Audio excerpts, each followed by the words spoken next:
Welcome to Comfort Time with Aunty Yunike, where we share testimony stories. Today we have a special guest, and this is Father Ebo Yashem, SMA.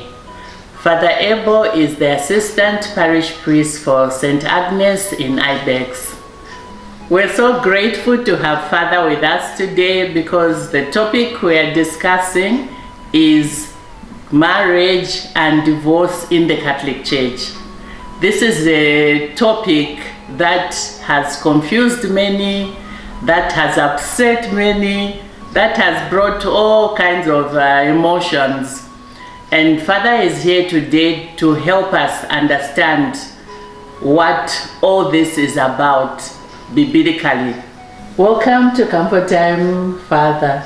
Thank you very much, Amai.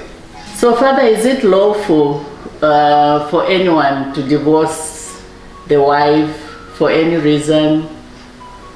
Yes, Amai, is a question that we have to, before answering this question, we have to reflect back in the scriptures, what happened and what conspired during the time of Jesus and those people surrounded by him.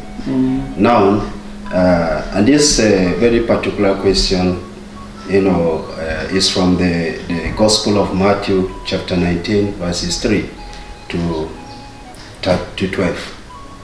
And the people came, the Pharisees asked Jesus this question in order to understand whether it is lawful. But because they come from two parties, there are two parties involved in this discourse. And these two parties are, we have the first party, this first school of thought is called the Shammai. And this Shammai is somehow called conservative party. This conservative party, they held an opinion that a man can divorce a wife only when that woman committed adultery. Because the wife can be loosed and mean, but that doesn't give the husband a guarantee or any audacity to divorce that woman. Okay. And now, the second party is the party that we called the Hile. And this Hile is the liberal party, in the sense that for them, that a husband can divorce his wife anything that does not please him about that woman, he can divorce her. So now these two parties, there are contradictions among themselves. The other party hold with an opinion that the lady can be divorced only when there's adultery. And then the other party held an opinion that anything that does not please the man is free to divorce the wife. Wow. So these are the two parties that, so the Pharisees asked Jesus in order to know whether the conservative party, the conservative party seems to be upright, according to them. But the problem lies with the other party, the Hile, whereby they are the liberal. Yes. Then for them, it cannot work like that. It must not be, because when it becomes like that, they can divorce a wife in any small thing, a small thing like that. That will not work. And for them, because this party consider a woman as nothing, just a property.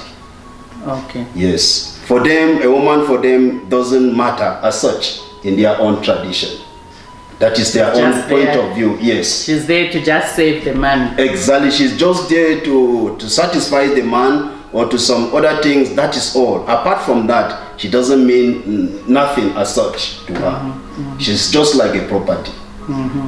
Yes. So this is the background whereby these people, the Pharisees, asked Jesus this question in order to know whether it is lawful for a man to divorce his wife for any and every reason.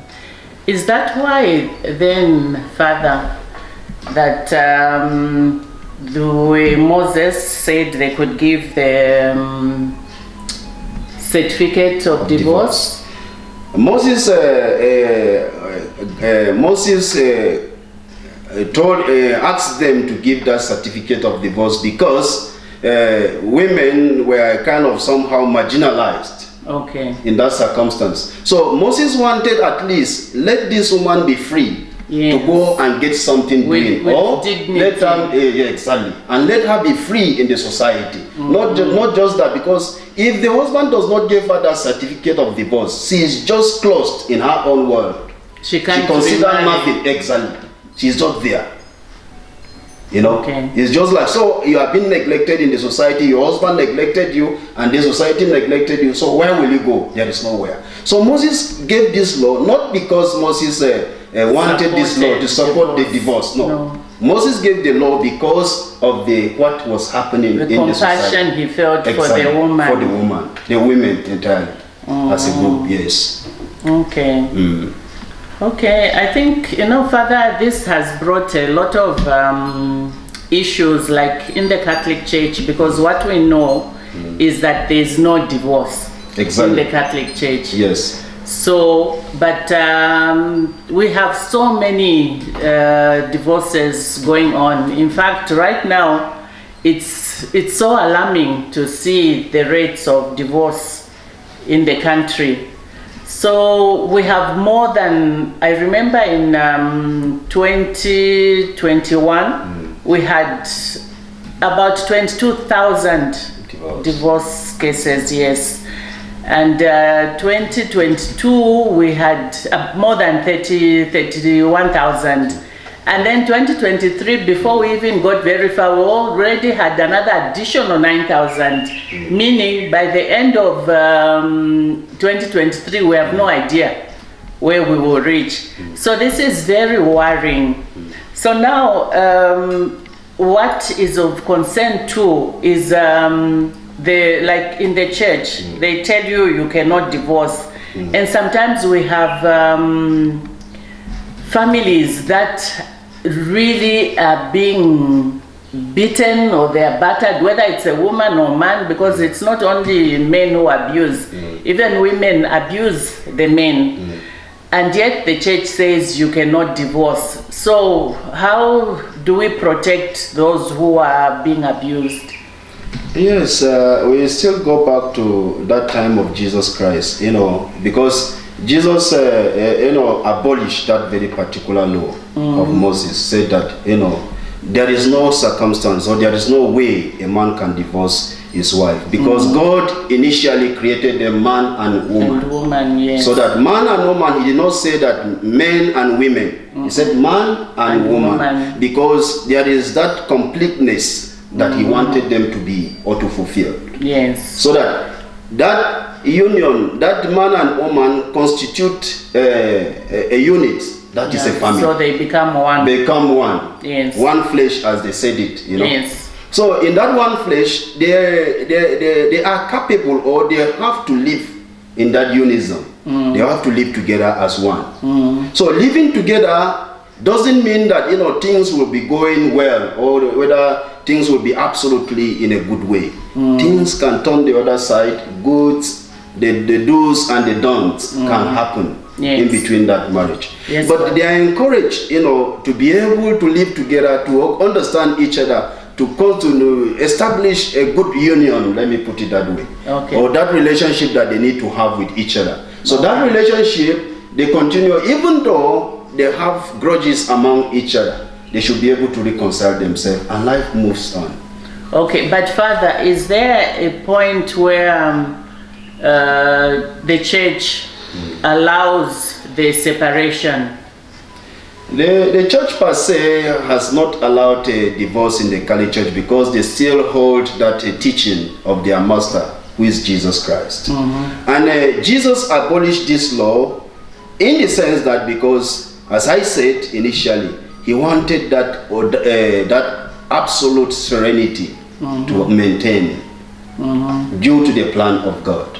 And now, the divorce, as we've said, the due table is that some people are being, somehow abused, or they are suffering, let us put it that way. They are suffering in their marriage life and what have you. That doesn't mean that, they are suffering, and then because they have also to understand each other. And the church still maintain that we cannot divorce in any reason. Okay. That is the stance of the church up to today. Yes.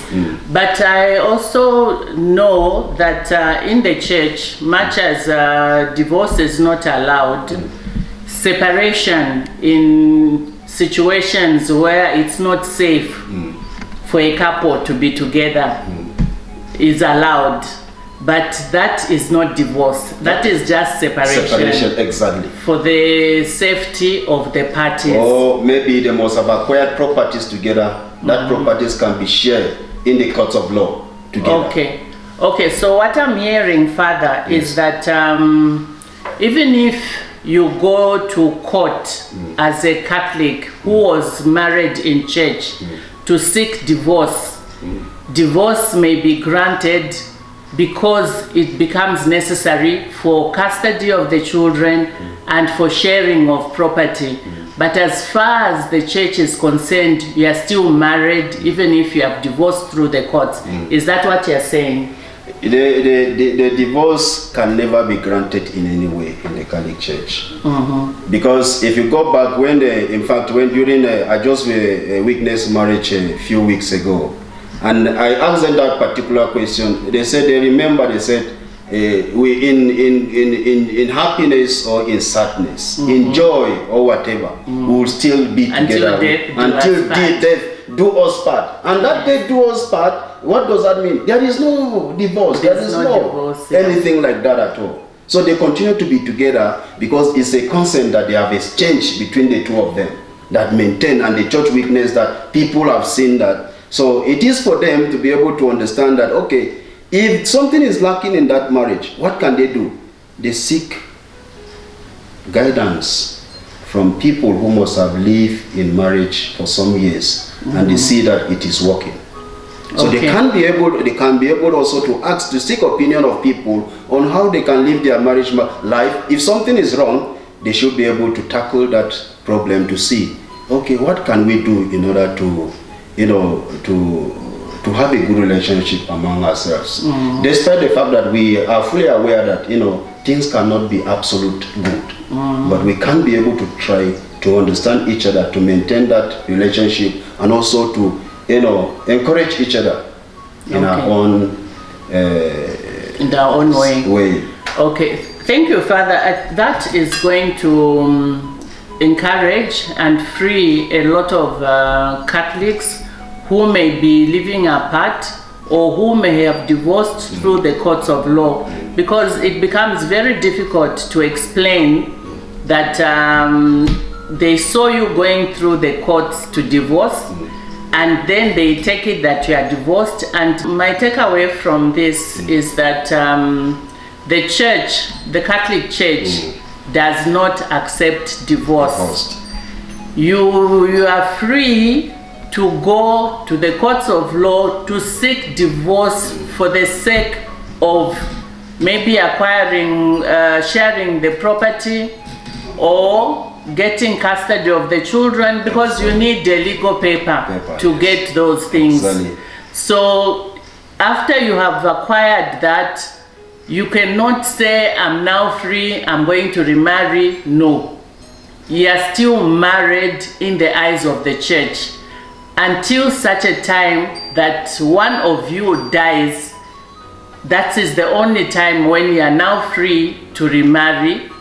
Otherwise, you are bound until death does you part. So that is the Catholic Church. It's very clear about divorce. And for those who have been wondering, I think with what Father has shared with us, it's very clear to understand the stand of the Church. So Father, thank you very much. Is there anything else you'd like to share with us in connection with marriage and divorce in the Catholic Church? The only thing is to add, because in witnessing a marriage, and if you continue with this gospel passage that we've just shared, yes. From the Gospel of Matthew chapter 19 verse 1 to 12. Jesus, continue with that passage, you see Jesus said that what God has joined together, let no man put asunder. Which it stands. Yes. It stands until eternity. So my own a simple advice with people, with us, all of us, is this, that we have to accept people, we meet. Marriage is all about meeting each other's needs. And when that need is not be able to attend to, then that is where the problem comes from. Because in marriage has been a controversial issue since from the time of Jesus Christ up to today. It continues to be a controversial issue that we try to, to see how in our own little way, but not that we can abolish it, because God has confirmed it himself. Yes. It's something that we can't do otherwise. Yes. Yes, it's something that we continue to teach from generation to generation. But we have also to understand with ourselves. I used to advise young ladies and men who wants to marry each other that it's good for us to understand ourselves. If you don't understand each other, it will be a problem. And counseling, Father, do we have adequate counseling for those about to get married? Because what I'm seeing now is that weddings have become an activity that everyone wants to have been involved in at some point. Yes. So they have dates with Facebook. I'm getting married on such and such a date. Then as soon as it happens, Facebook is awash with pictures. I got married. Before long, there's divorce.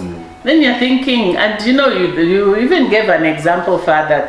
I know there's a divorce case that took place 9 days after marriage. Exactly. What does that say? Because there is no proper understanding of the other. They do not understand each other. What marriage is even. Yes, exactly. Is that a marriage or what? That is, it's just like a contract. Nowadays, this is how things are happening, because people take it like a contract or a show, a passion. A fashion, let me put it that way. So that is the way the young people see marriage. It's not that the kind of union and relation and dedication and consecration, being together. Those things are not seen nowadays. No, and the people have become so materialistic. Yes. Because I've known of people who have gotten into relationships, gotten into marriage purely for the money. So someone gets involved with someone, and just because they want to have that money, they don't have any love for that person. Exactly. They just want his money or her money, and then a divorce. Because before, I know the laws are changing now. I don't know how far they've gone. The law was that when you divorce, you get 50% of what they share everything equally, so 50-50. So you come into a marriage, you brought nothing, you trick this woman or this man into marrying you. One of you works so hard, and when you are divorcing, you go away with his or her 50%. Exactly. Is that fair? It is not fair at all, because that marriage, we could say, there is a means to an end. You see, because he or she fall in love because there is a particular something. Yes, so attracted to something, not to the person. Not to the person, no. And if it comes that way, certainly that marriage can never last. So in order for us to be effective in our marriages, we have also to get it from the scriptures. Go back to Genesis chapter 2 verses 23 to 24. You come back to the Gospel of Matthew chapter 19 verse 2 to 12. You also go back to the letter of St. Paul to the Ephesians chapter 5 itself and chapter 3. You will see all stated, all those criteria for those who want to marry, for those who are in marriage. These are the things that we need to do. And when these things are not meeting that circumstance, then the aim is defeated. That is why we have a lot of issues, problems in marriages and what have you. So if that proper understanding is there for the self, because we cannot get perfect people.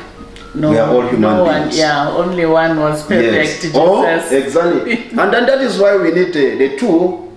Form yourself in a very peculiar way, in a very unique way. on how to live and understand each other, on how to also cater for each other. As I said, when I do not meet the needs of the wife, or the wife does not meet the wife of the needs of the husband, then there is a problem, and that is where the problem lies. But we continue to pray, Amai, that things will work out well. Yeah, because what I see is there's no compassion. You find people get together, they're married, but they don't feel for each other. No. Because if you don't have compassion for one that you are living with, how are you going to have compassion for people outside? Because you know you agreed to be together, the two of you, and you should be able to defend and protect your union and protect each other from the outside world, from family, friends, because you are the only one closest, and you are the only one that can actually make sure the other partner is safe. Is safe, exactly. Yeah, so it's really unfortunate that is meeting the need of the other. Yes, it's unfortunate that we are at a level where people are looking more at material things quite unfortunate than at a human being and how they can help bring joy and happiness to that person. There was this just a small story, you know. There was a man who was about to enter the aircraft, and a man notified him and said, "Oh, sir, your wedding ring is on a wrong finger." Okay. And the man said, "Don't mind me, you know, it's because I married the wrong person." So you see, so these are the things that are happening actually. For him saying that I've married the wrong person, what does that mean? Oh my God! He did not pay proper attention to understand her, probably. So he was protesting. Yes. I have to put my ring on the wrong fingers. I'm protesting that I married the wrong woman. So there's nothing I can do. Oh, shame. That's so sad, Father. No, thank you so much, Father. This is going to help a lot of people to understand. I've had a lot of people asking questions, and now that it has been clarified for me, at least I'll be able to also give a picture that others can understand and accept. Yes. It was very kind of you to come to Comfort Time.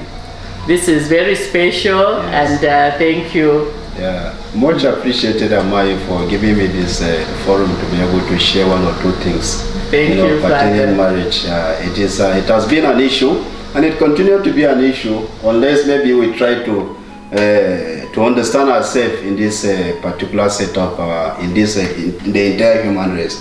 So thank you very much for having me, and I appreciate. Thank you, Father. Yes. It has been explained. We all understand the stand of the Catholic Church.